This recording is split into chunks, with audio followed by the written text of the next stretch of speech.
Então, vamos lá, agora, entendendo a tradução.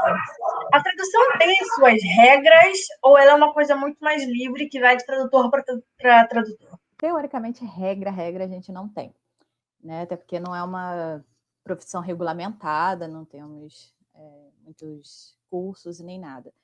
O que acontece é que temos orientações. Então, uma tradução literária não vai ser a mesma, ou tipo, não vamos seguir o mesmo processo que uma tradução de contrato de petróleo. Temos esses tipos de orientações. Então, eu vou traduzir uma peça de marketing. Então, uma peça de marketing, um PowerPoint, um briefing, o que seja, eu vou ser muito mais livre, porque eu preciso chegar à ideia da venda. Né? Eu preciso trazer aquele contexto do marketing e para apresentar um produto, uma ideia, o que seja, mas de forma muito mais natural para o meu idioma, que é o português. Então, é algo muito parecido com o que temos na literatura, mas em partes, porque, como eu falei, a gente tem que estar sempre dosando lá se eu vou estrangeirizar, vou domesticar. Então, eu tenho que analisar o meu livro, qual é o público dele? Meu público é infanto-juvenil, então são crianças. Se eu colocar termos muito estrangeirizadores, aquela criança vai achar dificuldade na leitura. Então, eu vou tentar traduzir nomes próprios, trazer um semelhante, um correspondente para uma marca de cereal, porque aquela criança não vai encontrar o cereal aqui. Né? Tipo, tinha um livro do House of Night, de uma editora, e aí, toda hora, a personagem estava comendo Count Chocolate. E, tipo, não temos Count Chocolate, né? Que é um cereal de chocolate que tem um vampiro na capa. Então, tipo, a gente não tem isso. O que a gente tem é um sucrilhos comum. Então, nessas horas, a gente tem que tornar algo mais genérico ou domesticar de uma forma que o nosso leitor entenda que, tipo, tá comendo cereal. Não, assim, ele não é importante para a obra, ele não é importante para o entendimento do leitor, dizer que é um chocolate com um vampiro na capa, não vai fazer diferença para ele, mas eu posso retirar e posso colocar outra coisa, sabe? Então, eu posso ter essa liberdade na tradução. Eu posso também ser estrangeirizadora em qualquer momento, caso eu não queira deixar o livro muito mastigadinho para o meu leitor. Então, geralmente, livros como os clássicos e alguns livros assim mais renomados de literatura, eles tendem a ser mais estrangeirizadores, ou seja, manter o máximo do original presente, justamente para não ser esse beabá para o leitor. Então, coloca umas notinhas de rodapé, coloca uma nota do tradutor para dizer o que é aquela situação, e vai seguindo com a história. Você falou duas coisas Sim. muito interessantes agora, então eu vou fazer duas perguntas diferentes sobre isso. Primeiro é sobre nome. A gente sabe que uma das maiores polêmicas, duas, né, do meio literário, é a tradução de nome em Harry Potter e a tradução de Cranberry no livro da Intrínseca, que gerou muita discussão numa época. O quão realmente é tranquilo você traduzir certos nomes para um equivalente brasileiro atualmente? Porque a gente vê que o público hoje em dia parece que quanto mais traduzido e adaptado para ele, mais revoltado ele fica. Sim. Primeiro que Harry Potter foi traduzido há 20 anos. Então, há 20 anos, o público era infanto-juvenil, eram crianças de 8 a 12 anos, né, o foco dos leitores da Lia.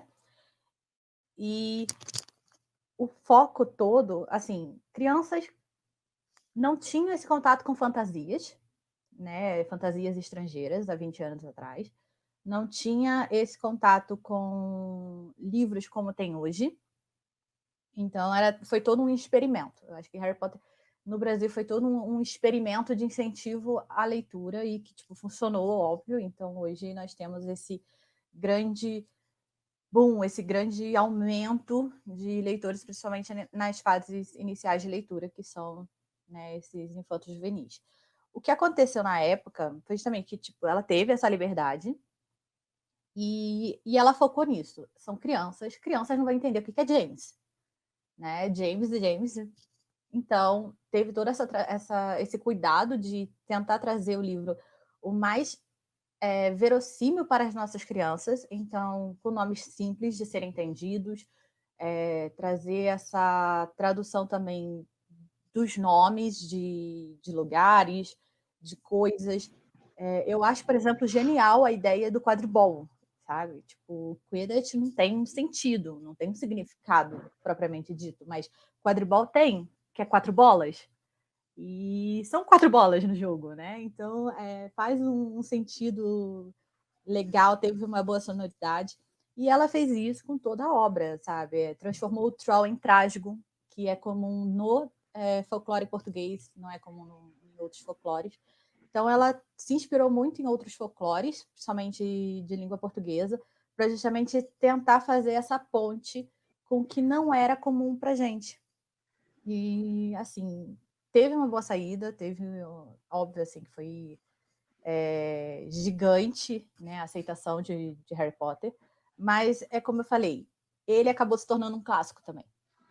Né? A gente tem essa ideia de clássico, de ser algo muito antigo, mas não, clássico é aquilo que entra na nossa sociedade, quando em literatura, quando entra na nossa sociedade, entra no imaginário da nossa população. Né? E isso é um dos conceitos de clássico. Então, Harry Potter hoje ele se tornou um clássico da literatura infantil. Você não vê alguém que não conheça pelo menos Harry Potter. Né? A mesma coisa que talvez aconteça com Crepúsculo, eu não sei. A gente tende a dizer que clássico é livro bom, aquela coisa, mas não. Clássico é o que realmente entra no imaginário e que passa de geração em geração. Então, um livro que foi escrito há 20 anos atrás ainda está tão vivo quanto antes. Então, eu acho que realmente essa complicação toda foi que, com o passar do tempo, as pessoas foram tendo contato com as versões originais, né, com as outras versões. Então, tivemos esse avanço na tecnologia, tivemos esse contato filme também, né? Com o filme, com o site Pottermore depois. Então, quanto mais coisas sobre aquele universo tivemos acesso, mais percebemos as diferenças entre traduções. Né? Mas, assim, não há um erro. Né?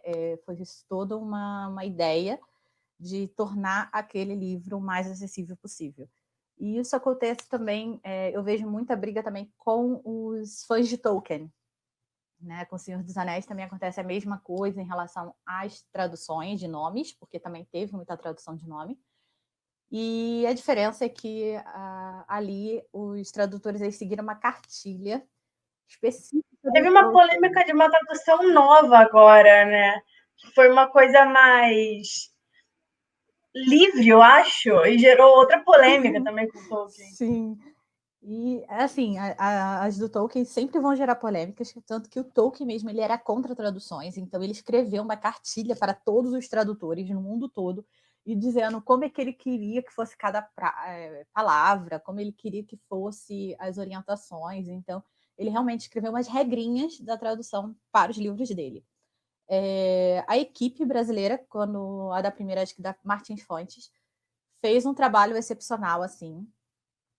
E o que acontece nessa última tradução é porque, assim, cada tradutor vai ter uma interpretação do texto, né? Vai se sentir livre para mexer no que for, de acordo com o que o editor, a editora decidiu. E aí, na Martins Fontes, eles tinham toda essa cartilha, seguiram todo esse parâmetro, ficaram, acho que uns 2 ou 3 anos traduzindo as obras. Era um grupo de 5 ou 6 tradutores. E eles fizeram, saiu, aquela tradução foi a utilizada nos filmes da Warner, inclusive, né? Serviu como base na dublagem e na legendagem dos filmes da Warner. E depois, que também teve um outro rolo aí em relação a direitos autorais da tradução. E aí vem essa nova edição da HarperCollins, que realmente os fãs já tomaram para ser outra briga, porque já está dissoante da tradução original. Então, a gente vai ver assim, vai variar de uma tradução para outra sempre. Isso a gente vai ver em todos os clássicos, em diversos livros, sempre quando ele for retraduzido. Do mesmo jeito que a gente vai ver em audiovisual, uma dublagem ficou diferente da outra. Sempre vai estar por conta disso, porque o processo tradutório é um processo de interpretação. né? O tradutor, ele vai tomar decisões. Ninguém toma decisão igual ao outro. Tem uma máxima na arte, na própria literatura e na arte, que é uma imagem de um cachimbo não é um cachimbo. Porque no momento que você vai fazer aquela ilustração, no momento que você vai fazer aquela representação, ela já deixou de ser original. Porque você já colocou as suas impressões, já colocou o que você achou daquele momento, o seu ponto de vista, isso tudo está de forma inconsciente ali. Né? Então, é isso que acontece na tradução. A tradução é um ponto de vista do tradutor. Ela nunca vai ser o livro realmente original. Sabe? Então, é realmente complicado